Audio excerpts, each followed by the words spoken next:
Shalom Aleichem. Alors on est comme d'habitude sur Zoom, donc en petit forum, c'est très bien, comme ça on va pouvoir échanger et discuter sur un sujet qui est un sujet douloureux, d'accord, le sujet des violences conjugales. Alors votre serviteur est thérapeute du couple, donc je suis assez fréquemment confronté à ce type de situation. Et donc en fait j'ai voulu partager avec vous aujourd'hui quelques réflexions donc, sur ce sujet-là, essayer de comprendre un petit peu l'origine donc, de cette violence et essayer de comprendre un petit peu d'où ça vient. Alors d'abord, avant de commencer, il faut d'abord poser que pour nos chachamim, pour les rabbanim, il y a une condamnation absolue de la violence. Alors, c'est peut-être pas inutile de le rappeler parce que on voit qu'il y a d'autres religions dans lesquelles c'est pas évident. D'accord ? Il y a d'autres spiritualités dans lesquelles c'est pas évident. Le rapport entre l'homme et la femme, c'est un rapport qui est plutôt un rapport empreint d'une certaine violence. Par exemple, les chrétiens ont dû réunir 2 conciles au 5e siècle pour décider si la femme avait une âme. Donc ça veut dire qu'il y a ici, dans la vision chrétienne de la femme, quelque chose qui est réellement violent. Parce que ça veut dire que si on considère que la femme n'a pas d'âme, c'est-à-dire qu'on considère qu'elle est, elle est le suppôt du diable, elle est capable d'amener de l'impureté dans le monde, de la méchanceté dans le monde, de la saleté dans le monde, et donc par conséquent, on a une très très grande défiance à l'égard de l'être au féminin, et donc aussi peut-être une certaine violence psychologique qui s'impose. Deuxième chose, c'est l'islam. Bon, dans l'islam, vous avez une sourate qui se trouve traduite en français dans le Coran, la traduction officielle du Coran qui est donc au ministère de l'Intérieur en France, dans laquelle il est clairement indiqué que le mari a le droit de lever la main sur sa femme. Alors évidemment, les commentateurs du Coran vont s'efforcer d'atténuer donc, la présence de cette règle, mais en attendant, c'est écrit bel et bien dans le Coran qu'un homme, il y a au moins une sourate qui dit ça, qui dit qu'un homme peut lever la main sur sa femme pour l'éduquer. Il ne doit pas la frapper sur le visage, parce qu'il va lui déformer son visage, mais sur le bras, il peut, d'accord ? Donc vous voyez que c'est quand même soumis à une casuistique, comme ça, on dirait en français, une casuistique talmudique, c'est une casuistique coranique, d'accord ? Alors que chez nous, en tout cas, les choses sont très claires. Si vous prenez par exemple le Kaf HaChaim Falaji, d'accord, chapitre 1, paragraphe 11, Asur letzer et ishto, c'est interdit à un homme de faire du mal à sa femme. Bedvarim, en parole. Mikol sheken chez Asur la rimiad. Allez, et encore plus grave, de lever la main sur elle. Va Arizal, Katab, le Arizal écrit, chez Mishema rimiad al ishto, Afilu aya raoui chez Tishre alav roi HaKodesh, quelqu'un qui lève la main sur sa femme. Même si c'était un grand Talmid Chacham, c'était quelqu'un qui pouvait mériter que l'Esprit Saint réside sur lui, eh bien, c'est terminé, ça n'arrivera pas jusqu'à ce qu'il fasse teshuva. C'est-à-dire que si cette personne ne fait pas teshuva, eh bien cette personne ne bénéficiera d'aucune bonté, d'aucune présence d'Hachem. Plus radical encore, c'est le Maharab de Rothenburg, dans les chutes du Maharab de Rothenburg. Le Maharab de Rothenburg, c'est un des derniers Baalei Tosfot, d'accord ? Amaket Tishto, celui qui frappe sa femme, Mekoublani, chez Yashioter, le Acharim Bo, Mimebaket Ravero. Celui qui fait ça, il faut le mettre beaucoup plus en excommunication, il faut l'excommunier de manière beaucoup plus forte et de manière beaucoup plus radicale que celui qui lève la main sur son prochain. Pourquoi ? Parce que quand il lève la main sur son prochain, il n'est pas chayav, il n'est pas tenu de respecter son prochain, comme il est tenu de respecter sa femme, parce qu'il a tué Beishto, chayav bikvoda. Vous savez que le Rambam, dans l'Ilchot Ishut, au chapitre 15, il rappelle qu'un homme a l'obligation de respecter sa femme plus qu'il ne respecte son corps. D'accord ?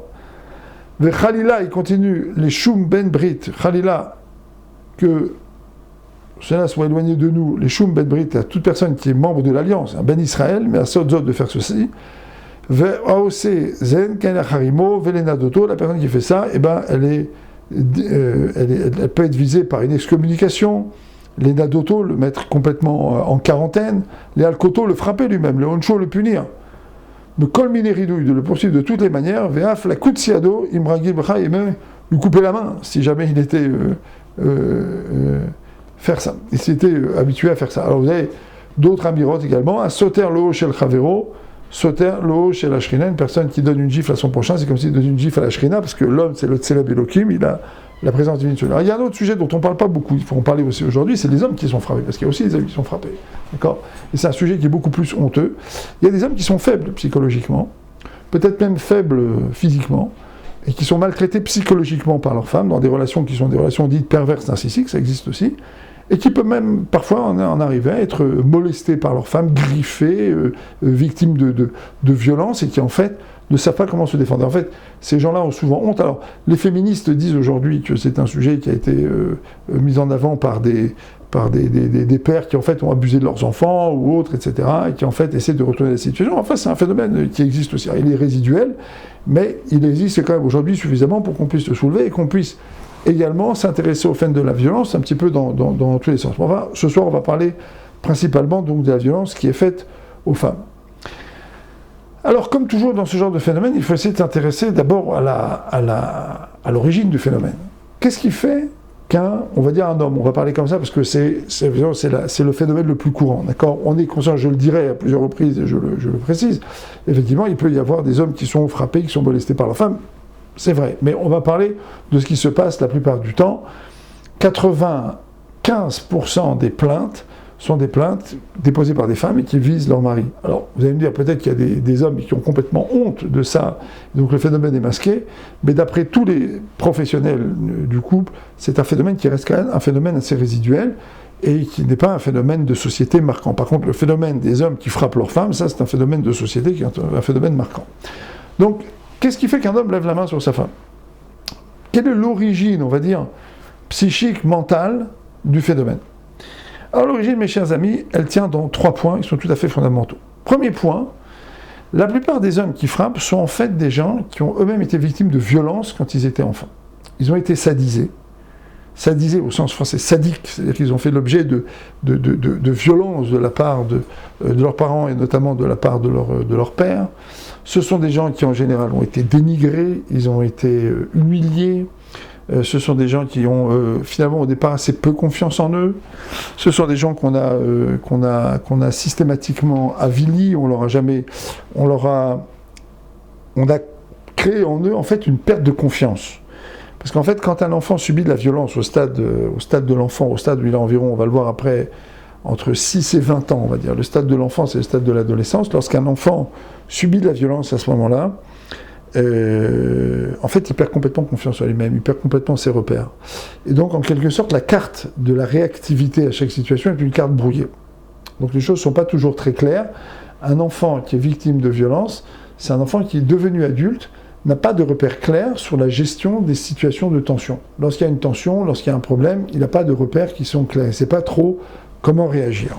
Il y a aussi autre chose, effectivement, c'est quand les parents eux-mêmes se tapent dessus.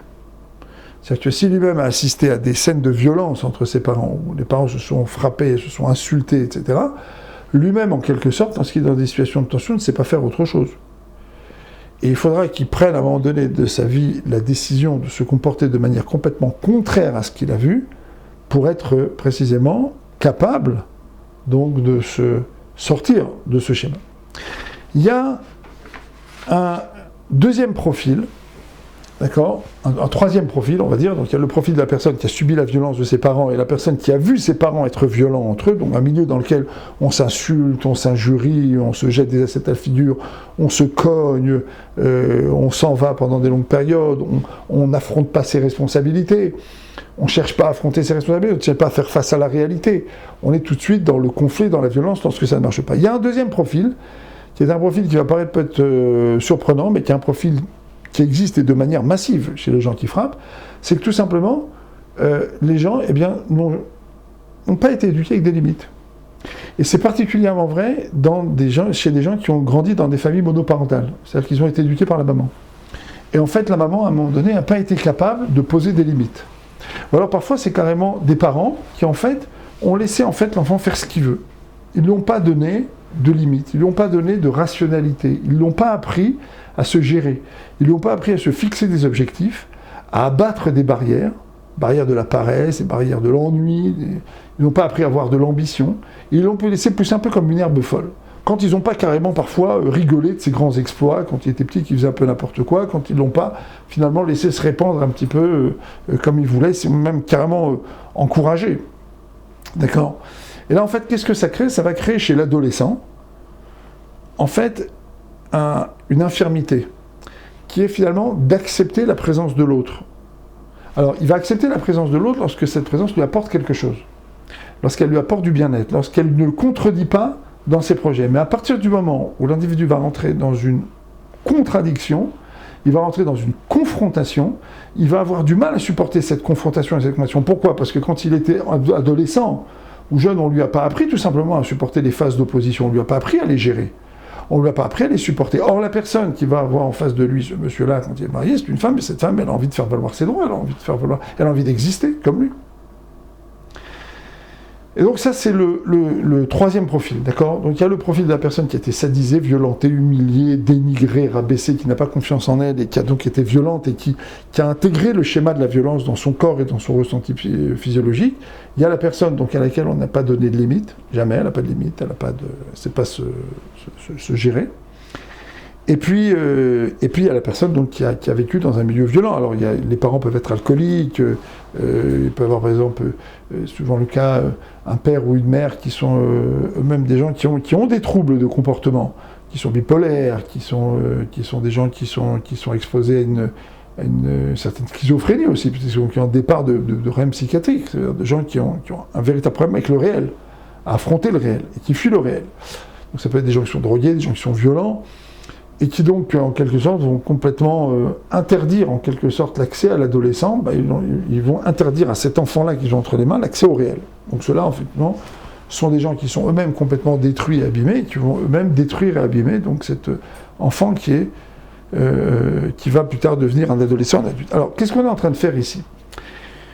Il y a un point qui est un point tout à fait fondamental, c'est que très souvent, quand on explique la violence d'un individu, on pourrait croire qu'en fait on est en train de l'excuser. Il ne s'agit pas de ça ici, d'accord ? Il ne s'agit jamais d'excuser. Une violence n'est jamais excusable. À partir du moment où une personne franchit les lignes rouges, que ce soit par la trahison, c'est-à-dire que la femme va tromper son mari, le mari va tromper la femme, ils vont défaire l'alliance qu'il y a entre eux.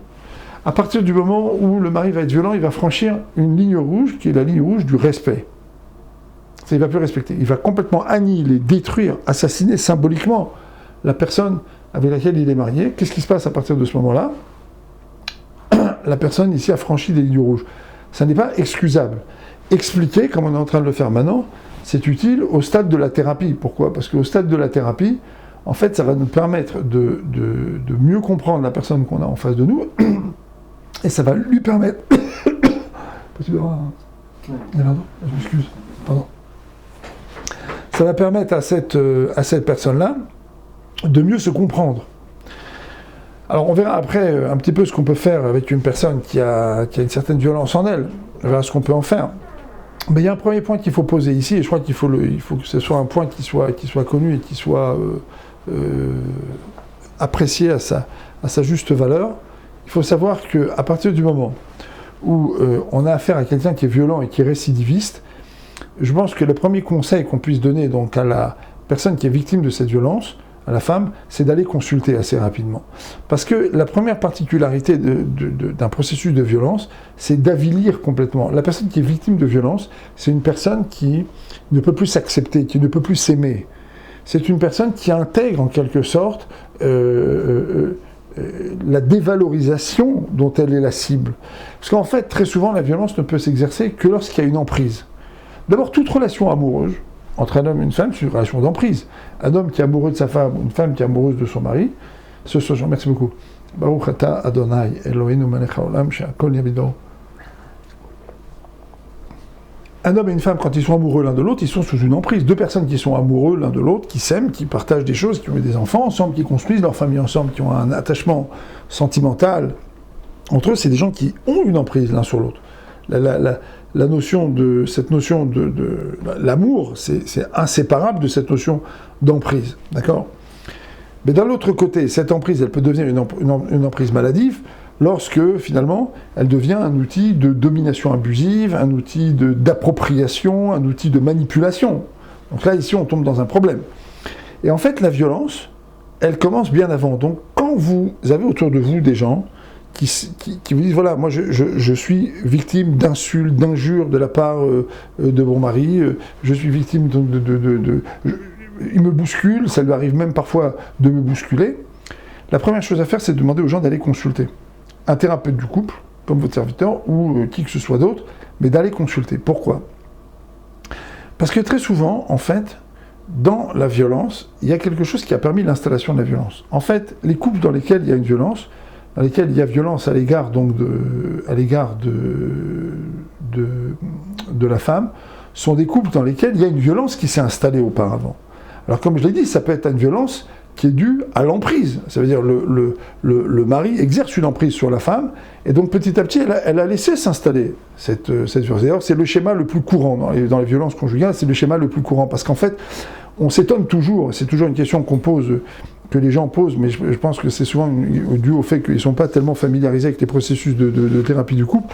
On se pose toujours la question de savoir finalement pourquoi est-ce que les femmes restent lorsqu'elles sont fausses. Tout simplement parce que le processus amoureux, c'est un processus d'emprise, et que lorsqu'il devient un processus pervers dans lequel la femme est dépossédée d'un certain nombre de prérogatives, elle a du mal à affirmer son autorité, du mal à affirmer sa présence, dire ce qu'elle veut choisir, elle est obligée de se soumettre à un diktat, un chantage émotionnel, donc petit à petit, en fait, elle se trouve dépossédée. Et elle ne sait plus quoi faire. Elle a envie de rester. Cet homme, elle l'a aimé, et elle a envie de l'aimer. Elle voit bien, et elle discerne très souvent, les femmes discernent qu'en fait, cette violence, c'est quelque chose, finalement, qui est un trait de personnalité de l'individu, mais qui, en fait, est quelque chose qui peut disparaître.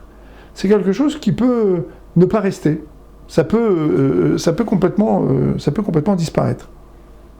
Et c'est ce qui fait, en fait, cet aller-retour entre la dépendance, la soumission, et en même temps la rébellion, et l'envie de s'en aller, et l'envie d'échapper finalement à cette violence. La première chose qu'il faut comprendre, ça il faut le dire aux gens, il faut le dire ici, et il faut le dire aux gens, c'est que la violence, en fait, quand les gens sont violents, ils sont violents de manière cyclique.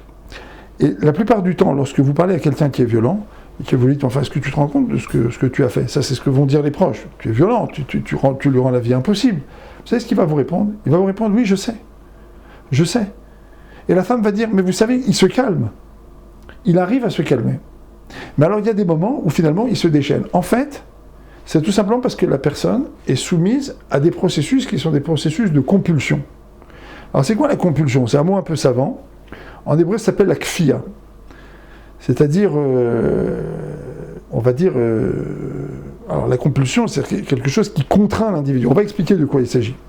Freud, lui, il avait une croyance. Il pensait que la compulsion, c'était quelque chose qui était lié à l'origine même de l'individu. Aujourd'hui, on sait que c'est pas vrai. On sait que la compulsion de répétition, c'est ces comportements dans lesquels l'individu sait que ce qu'il va faire est contraire à son intérêt, contraire même au plaisir qu'il doit avoir dans l'existence. Mais il se sent contraint par une espèce de force intérieure qu'il ne maîtrise pas à faire ce qu'il va faire.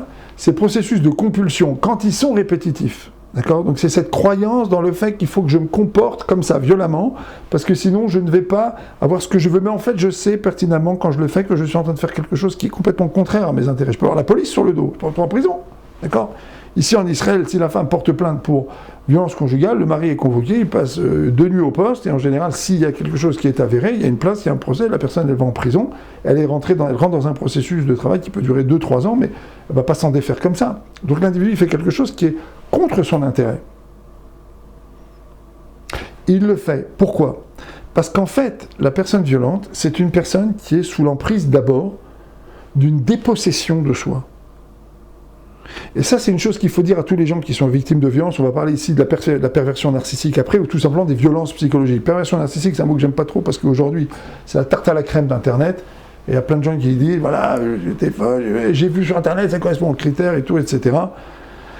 C'est un diagnostic un petit peu facile que les gens ont fait. C'est presque de l'automédication psychologique. On parle de perversion narcissique comme si c'était quelque chose d'automatique. Mais il y a des choses qui sont plus simples. Il y a des personnalités hyper narcissiques qui ne laissent pas de place à l'autre et puis qui s'expriment aussi avec une certaine violence sans que la personne en face d'eux tombe dans une dépendance psychologique et donc sans qu'elle se laisse faire. Simplement, elle est perdue devant cette violence parce que les gens sont souvent perdus devant la violence. En fait, la personne qui est violente, c'est une personne qui est soumise à un cycle. C'est un cycle de compulsion. C'est-à-dire qu'il y a des moments où elle arrive à reprendre possession d'elle-même, et donc elle va agir de manière rationnelle. Elle ne va pas agir contre ses intérêts, mais il y a des moments où il y a une force mystérieuse qui s'empare de cette personne, et qui en fait la pousse à être violente. Et donc, lorsqu'on observe que ce cycle se répète, la première chose qu'il faut dire à la personne qui faisait ça, allez consulter. Pourquoi? Parce que cette personne-là, elle a besoin de reprendre confiance en elle. Cette personne-là, elle a besoin de comprendre qu'elle a le droit d'exister.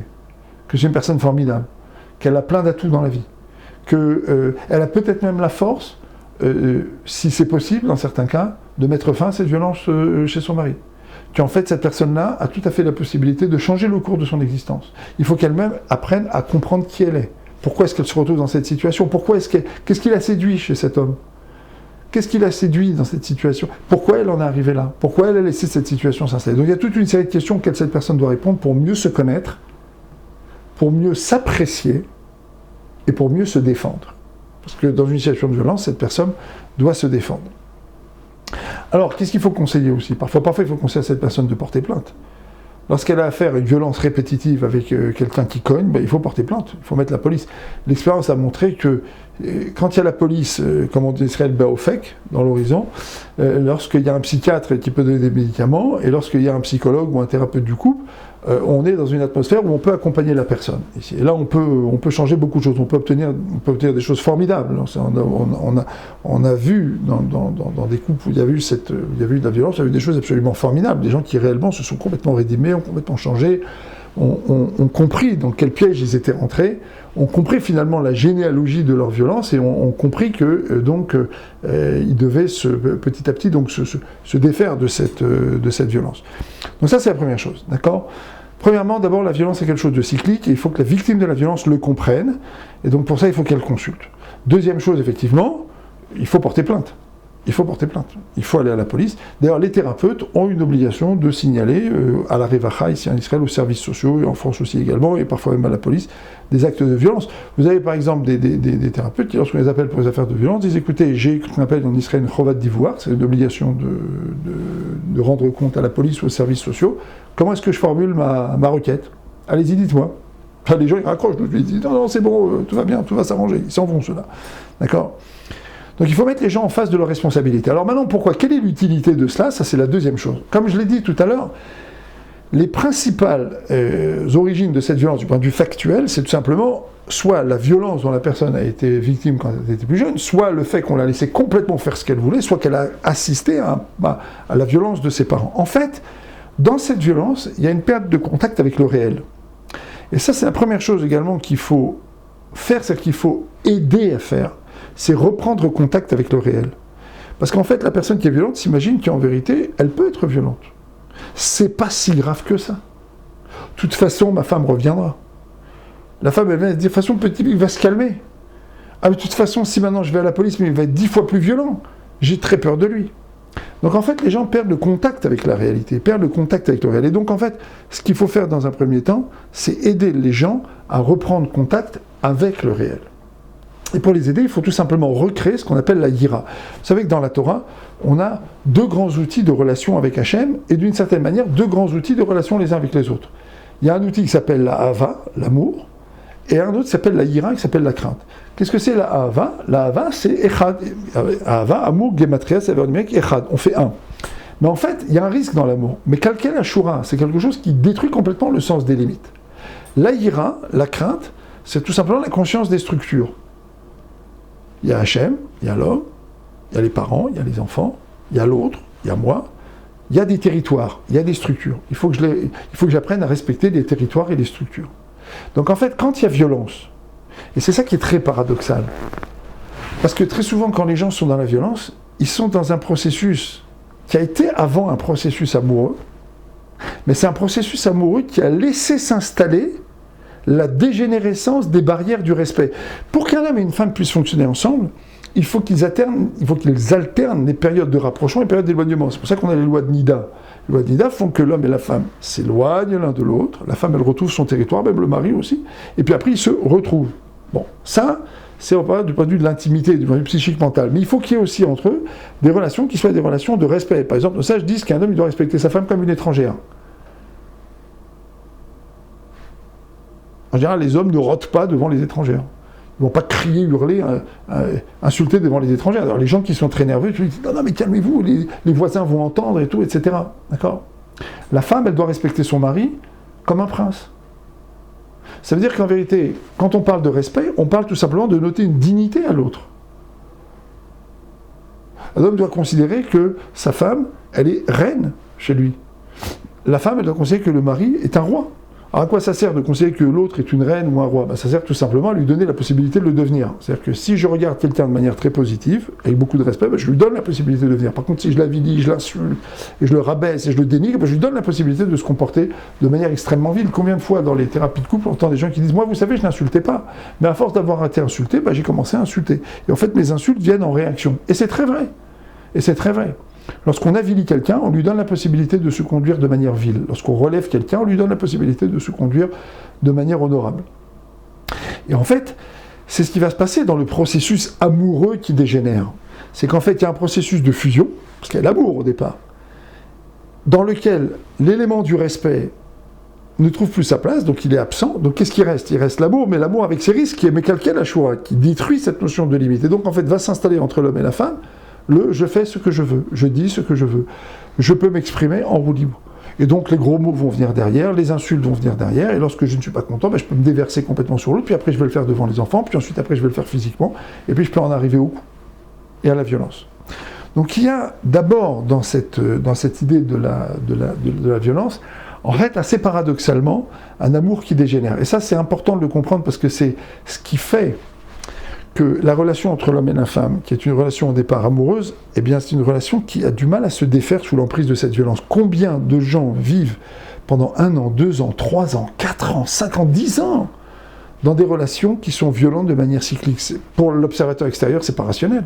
Pour une personne pour qui la violence est inenvisageable, c'est pas rationnel.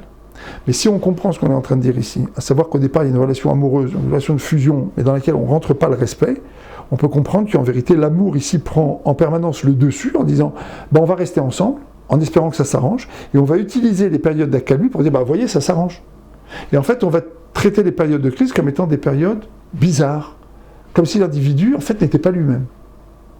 Et là réside une erreur dont il faut guérir. C'est faux. Lorsque quelqu'un est violent, il est lui-même. Il est quelque chose. Il est quelque chose qui est lui. Alors c'est vrai que quand les gens se mettent en colère, très souvent ils disent « Ah, quand j'étais en colère, j'étais hors de moi. Je n'étais pas moi-même. » Non, c'est faux. Tu étais toi-même. Une partie de toi-même que tu as laissé émerger.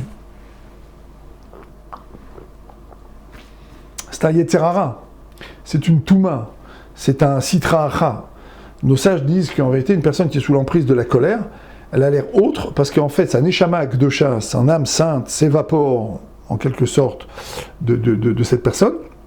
Et ce qui prend le contrôle, c'est ce qu'on appelle le Sitra Acha, c'est les forces spirituelles négatives. Donc cette personne, elle devient, nous disent nos sages, comme une Bama, comme un autel, A-U-T-E-L, un autel de sacrifice pour les démons, pour les forces du mal. Cette personne devient le véhicule du mal dans le monde. Alors, il y a des gens plus mauvais que les gens qui se mettent en colère. Les assassins, les terroristes, les djihadistes, j'en sais rien. Il y a plein de gens comme ça qui commettent des crimes de sang-froid, qui sont des gens très affectueux avec leur entourage et puis qui sont capables d'assassiner des gens. Pourquoi cette personne elle est le véhicule du mal? Parce que le but de la vie, c'est de devenir propriétaire de ses réactions. On dit de quelqu'un qui a un nefesh, qui sait se tenir, on dit qu'il est Baal Nefesh. C'est quoi un Baal? C'est un propriétaire de son Nefesh. Pourquoi du Nefesh? Pourquoi Baal Ruach, Baal Neshama? C'est un Baal Nefesh. Parce que la Neshama, c'est la partie spirituelle de l'individu. Le Ruach, c'est l'espace de réflexion. Tout le monde finit par réfléchir un jour ou l'autre. C'est très intéressant, vous voyez, parce que même les schizophrènes ou les paranoïaques ou les gens qui ont une grande violence, en fait, très souvent, ce qu'il faut comprendre, c'est quel est le système qui leur a permis de rendre leur comportement acceptable. Les gens ont beaucoup de mal à venir chez les thérapeutes parce qu'ils croient que nous, les thérapeutes, on est des flics, ou qu'on est des juges, ou qu'on est des arbitres. Alors que pas du tout. Notre travail, c'est toujours de comprendre le système qui a rendu acceptable une certaine attitude. Et en fait, d'arriver petit à petit à comprendre, ou à faire partager, ou à faire émerger chez la personne, l'idée qu'en fait, ce système qui a rendu cette attitude acceptable est un système qui n'est pas acceptable pour l'autre. Ça prend un peu de temps, mais c'est ce que faisait Aaron. Aaron qui faisait le shalom entre les gens. Et en fait, si vous voulez savoir, c'est le principe de la tochacha dans la Torah. Quand on fait une tochacha, une réprimande à quelqu'un, on ne lui dit pas espèce de rachat, berusha, on ne lui dit pas ça, on ne dit jamais ça à quelqu'un qui a fait. D'accord? On lui dit quoi? On lui fait une tochacha, c'est-à-dire qu'on lui prouve de l'intérieur de lui-même que ce comportement n'est pas le bon. Et en fait, c'est la raison pour laquelle la position réelle du thérapeute, c'est toujours une position. Et c'est pour ça qu'il ne faut pas jouer les thérapeutes amateurs. C'est pour ça qu'il faut dire aux gens d'aller consulter. D'accord? il faut toujours dire, allez consulter. Même si vous allez porter plainte, de toute façon, vous ne ferez pas l'économie d'aller consulter. Parce qu'il faut comprendre les systèmes. C'est les systèmes qu'il faut comprendre. Il y a des systèmes et des processus qui sont à l'œuvre, c'est ça qu'il faut comprendre. Il faut du temps pour ça. D'accord ? En fait, l'objectif, c'est de faire comprendre, de faire partager à la personne, en fait, le système qui a rendu acceptable son attitude. Ça, c'était la base de la thérapie, ce qu'on appelle la thérapie systémique familiale, qui a été lancée par des gens qui étaient en fait des spécialistes de la thérapie chez les schizophrènes. Et les schizophrènes sont des gens qui sont complètement déconnectés de la réalité, qui peuvent devenir complètement paranoïaques, qui peuvent devenir complètement violents. Et en fait, l'idée, très souvent, elle était tout simplement de comprendre le système dans lequel leur comportement était acceptable. Et donc, ce qu'ils voulaient comprendre, c'était l'histoire de la famille. C'était l'histoire de cet individu dans la famille, l'histoire du système familial.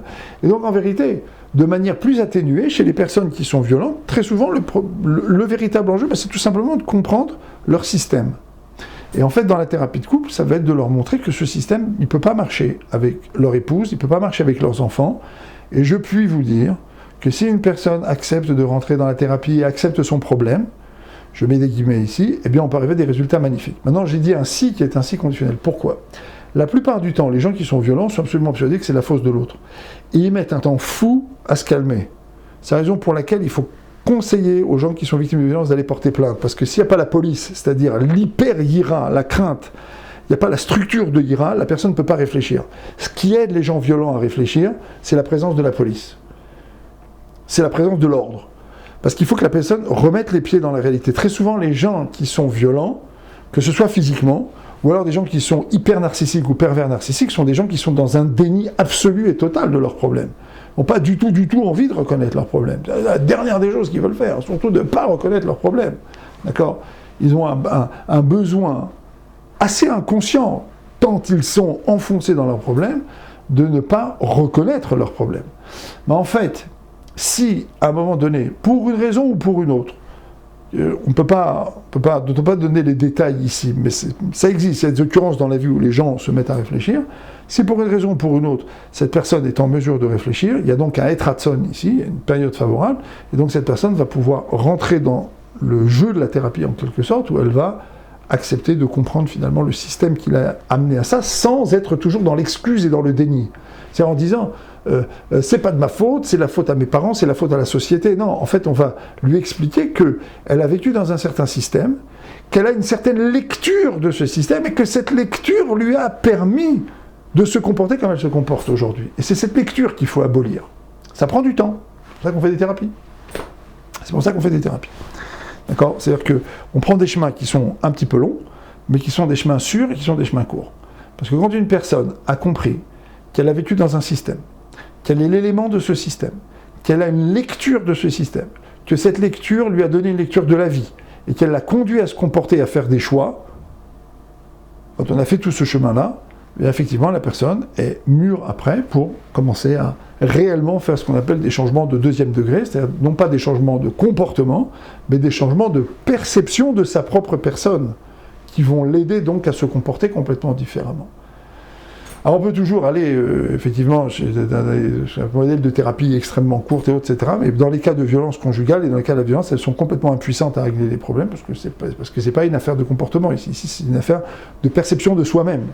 Et donc il faut que la personne franchisse la barrière du déni, la barrière de la honte, la barrière de la peur, de se livrer, de se raconter, de s'avouer à elle-même donc les problèmes qu'elle a pu rencontrer.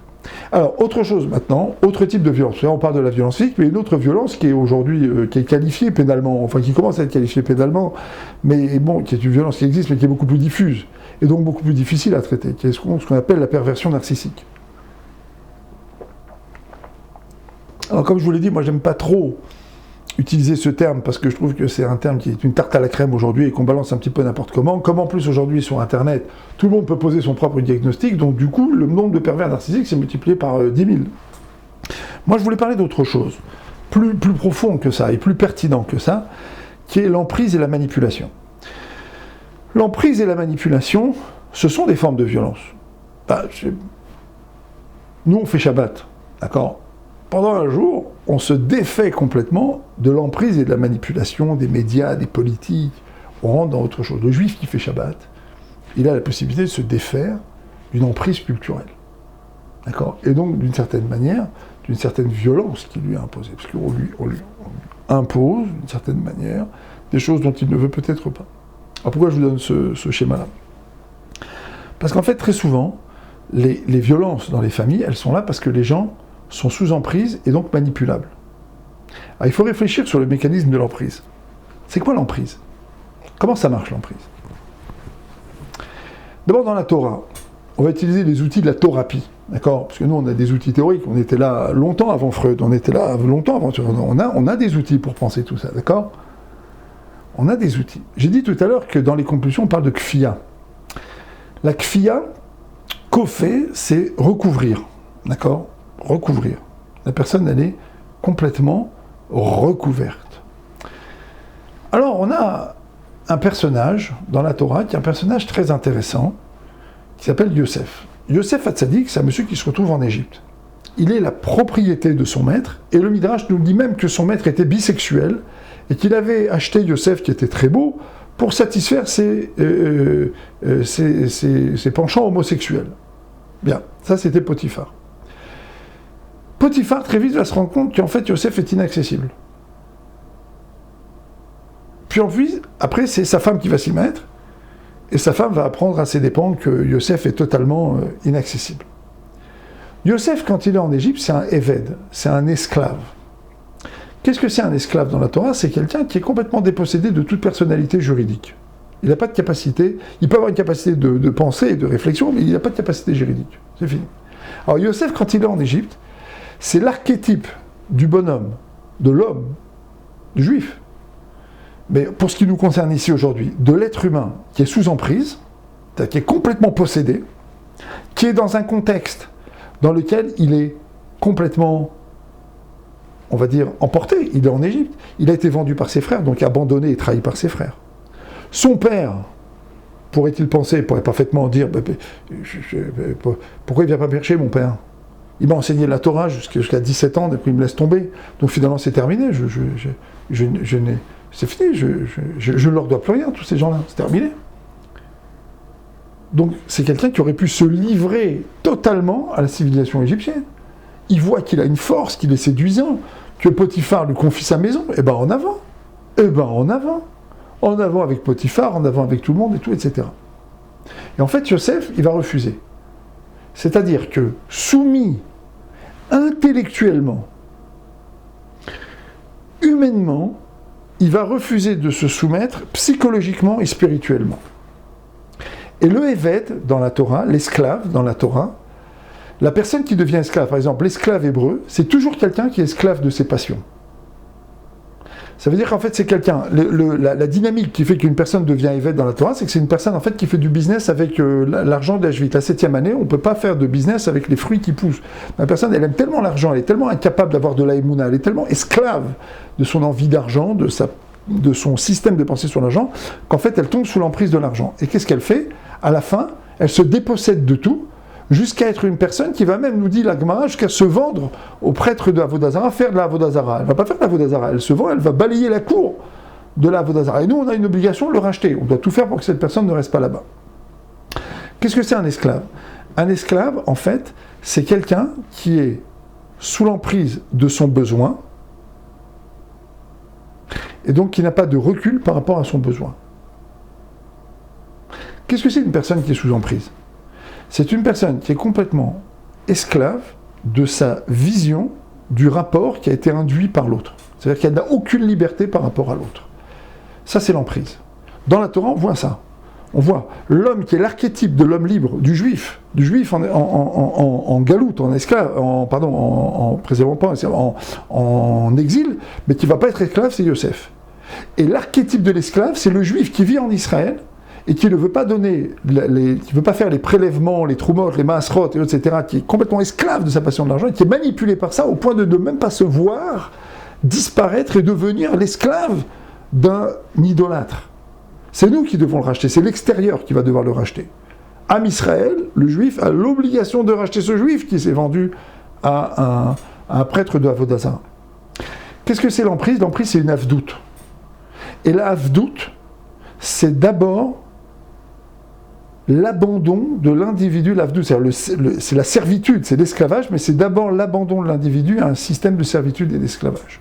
Et c'est la raison pour laquelle, lorsque vous observez des gens qui autour de vous sont sous emprise, il faut prendre le temps de leur parler, il faut essayer de comprendre ce qui les a amenés à ça.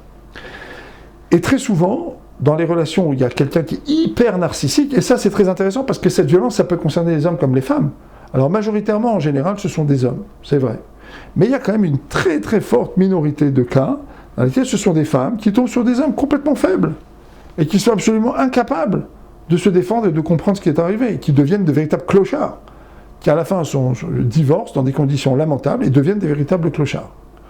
Parce que d'abord et au départ, Bereshit, au départ, Aya, ce qu'il y avait au départ, c'était l'emprise, c'était la havdout, c'était la servitude, c'était l'esclavage. C'est que l'individu, en fait, il se dépossède sans même se rendre compte qu'il se dépossède. Et avec l'extérieur qui peut l'enrichir. Alors, qu'est-ce qui va arriver derrière ? Il va arriver derrière qu'effectivement, cette personne, un jour, elle va recouvrer son esprit, ou alors, tout simplement, l'autre à côté va abuser, et à un moment donné, va naître une violence. Mais en soi, cette attitude-là est une attitude de violence, parce que c'est une attitude, en fait, qui nie une force qui est une force absolument fondamentale. Rabbi Chaim Vital, dans le Sha'ar Kedusha, explique que dans le Nefesh HaYesodi, c'est-à-dire dans le psychisme de base de l'individu, il y a 4 forces. La première force, c'est le Esh. Esh, c'est l'existence. Alors, il y a 2 manières d'exister. Soit on existe aux dépens de l'autre, c'est la ga'ava, c'est l'orgueil, l'avilissement, le dénigrement, etc. Ou alors sinon, il y a la hanava, la modestie, la capacité à laisser l'autre exercer, émerger, laisser la parole divine s'exprimer dans le monde, c'est le sommet donc de la hanava, de l'humilité. Mais en fait, le Esh, c'est la force d'existence que chacun a en lui. Chacun d'entre nous a du Esh en lui. Ish ve'isha, Ish ve'isha. L'homme, il est Ish. Pourquoi la Torah l'appelle Ish ? Parce qu'il a du Esh en lui. Isha, la femme, elle s'appelle Esh. Elle a du Esh. Elle a un désir d'existence. À un moment donné, la manipulation et la havdout et l'esclavage, pour une raison ou pour une autre, vont rencontrer le désir d'existence de cette personne qui est tombée sous emprise. Et à un moment donné, l'esclave se réveille. Et je voudrais vous dire à tous et à toutes une très bonne nouvelle, c'est que tous les couples déséquilibrés, un jour ou l'autre, se cassent.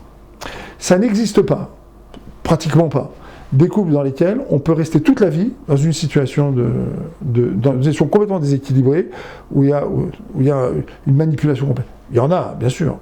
Mais aujourd'hui, là, à l'heure où je vous parle, là, en 5780, en 2020, et Minyanam, ça n'existe pratiquement plus. Un jour ou l'autre, au bout de 1 an, 2 ans, 5 ans, 10 ans, 15 ans, ça se casse. Un jour ou l'autre, la victime se réveille. Un jour ou l'autre, l'esclave se réveille. Pourquoi ? Parce que chacun d'entre nous a du Esh en lui. C'est-à-dire une force d'existence qui a été posée par Hachem, qui est là, qui est posée en nous, et qui s'appelle le désir d'exister. Et donc une personne qui est victime de cette manipulation et de cette violence, un jour ou l'autre, se relèvera. Et ça, c'est une chose qu'il faut bien expliquer à la fois aux personnes qui est hyper narcissique et qui manipule et qui s'imagine que son couple va pouvoir durer comme ça pendant des siècles, bien expliquer également aux gens qui sont victimes de cela, c'est qu'en vérité, quand ils se réveillent et quand ils se rebellent contre ce système, c'est tout simplement qu'ils sont enfin en train de découvrir leur force d'existence, leur capacité d'existence. Il est maintenant moins 10, donc on a encore environ une dizaine de minutes. Si vous avez des questions, vous pouvez les poser donc sur le forum. En attendant, je voudrais partager avec vous à la fois le profil donc, des personnes violentes. On a également exploré un petit peu cette planète de la violence conjugale. Et puis après, on a terminé donc sur la perversion et sur la manipulation, ce que j'ai appelé cette havdout, cette servitude. Alors, il y a aussi autre chose maintenant qu'il faut dire pour aller un peu vers la conclusion de notre propos, mais qui est tout à fait fondamentale, parce que c'est une chose qu'on rencontre dans les thérapies de couple, et qu'on rencontre finalement dans ce phénomène de la violence. Pourquoi est-ce que le phénomène de la violence, aujourd'hui, là, à l'heure où je vous parle, est un phénomène tellement répandu ? Qu'est-ce qui fait qu'aujourd'hui les gens sont violents ? Qu'est-ce qui fait qu'on rencontre la violence ? Alors, on a tracé des profils violents, mais il y a quand même quelque chose qui ressort du fait social. D'accord ? On va parler pour nous dans la communauté juive française, francophone, ici en Israël, de ce qui se passe ici en Israël. D'accord ? Il y a un fait aujourd'hui qui est un fait très intéressant, c'est que la violence aujourd'hui, elle est présente à tous les étages. Par exemple, vous regardez la vie politique aujourd'hui, ce qu'on a vécu en Israël aujourd'hui, ces dernières années pendant le coronavirus, cette espèce de spectacle lamentable de l'ego, mais à un niveau physiquement insupportable, d'accord, de gens qui sont prêts à mettre un pays à genoux, à condition que leur ego soit satisfait, ce qui est une forme de violence, d'accord, c'est un spectacle auquel on assiste régulièrement, d'accord. Il y a des films violents aujourd'hui.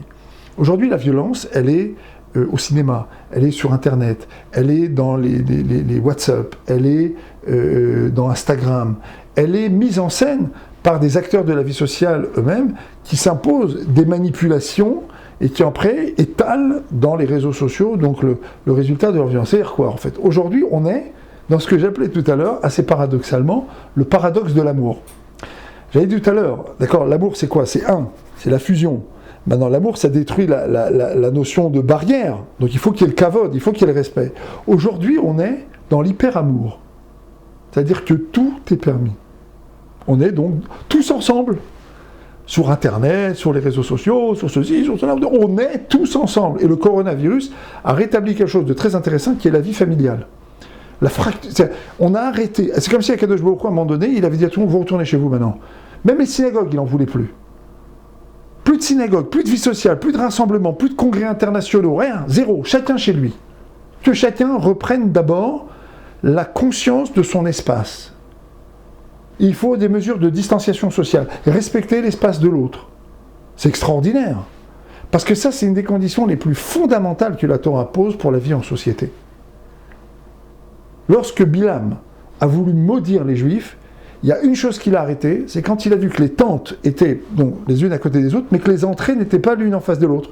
Ça veut dire que je ne pouvais pas rentrer sur le WhatsApp de l'autre, sur l'Instagram de l'autre, sur le Facebook de l'autre, sur l'espace de l'autre. Je ne pouvais pas rentrer chez l'espace de l'autre. Et là, il s'est arrêté, il a dit « Matovo alecha Yaakov, mishkelotecha Israël » la tsniout, la vraie tsniout dont on parle. C'est pas la vraie c'est s'habiller de sa noix, bien entendu, mais c'est la conséquence. La tsniout la plus fondamentale, c'est le respect de l'espace de l'autre, et donc le respect de mon propre espace, et donc le fait de ne pas soumettre son espace à la vision de l'autre. Parce qu'il n'y a pas plus grande violence que ça. Parce qu'on le voit aujourd'hui, où en fait on vit dans cette espèce d'hyper-amour, qui est en fait une espèce de destruction des barrières, donc destruction des barrières sociales, destruction des barrières de l'intimité, où en fait tout est dehors, et où tout devient violent. Parce qu'il n'y a pas plus grande violence, en fait, que de s'interdire d'exister dans son espace. Parce que pour qu'un individu puisse exister au niveau collectif, il faut qu'il puisse exister au niveau individuel. Donc il faut qu'il ait un espace. Quand un individu a un espace, alors il a une possibilité de rayonner. Mais quand il n'a pas d'espace, il ne peut pas rayonner. Il ne peut que se répandre. Et ça, c'est c'est une des expressions de la violence aujourd'hui. C'est une grande violence psychologique. D'accord ? Parce qu'on peut tout dire, tout raconter, et ça donne lieu à tous les lachon hara, toutes les médisances, toutes les violences, les insultes, les dénigrements, les humiliations publiques. Et puis évidemment, il y a, comme j'ai dit, les films violents, la violence, ces films dans lesquels il y a des morts toutes les 10 secondes, avec des scènes qui sont extrêmement bien filmées, où on voit le sang, la souffrance, la douleur, le cynisme, en même temps la jouissance de la violence. Et donc ça induit des phénomènes, notamment chez les jeunes, qui sont des phénomènes d'angoisse, ça n'induit pas des phénomènes de plaisir, ce n'est pas des phénomènes de jouissance, ça introduit des phénomènes d'angoisse. C'est-à-dire que quand la personne après va revivre des scènes qui sont, dans sa vie des scènes qui peuvent plus ou moins ressembler à ce qui s'est passé dans le film, la personne va intégrer l'angoisse qu'a géré cette scène. Et donc les gens deviennent de plus en plus angoissés et nerveux. Et donc ils s'appartiennent de moins en moins, et donc ils sont de plus en plus nerveux. C'est l'enchaînement de cette violence, d'accord ? Donc il y a tellement de violence aujourd'hui dans la culture cinématographique, donc la culture de l'image, elle est tellement violente et elle est tellement esthétiser cette violence, que l'angoisse qu'elle crée, et de manière tout à fait inconsciente parfois chez les spectateurs, et notamment les jeunes spectateurs, fait qu'après, la violence fait son petit chemin et va trouver donc... combien de fois on a entendu chez des jeunes couples dans lesquels il y a la violence, en fait ces gens-là regardent des films violents, ils ont des wargames, ils adorent jouer au wargame, et en fait ils répercutent simplement une espèce de violence qu'ils ont en eux.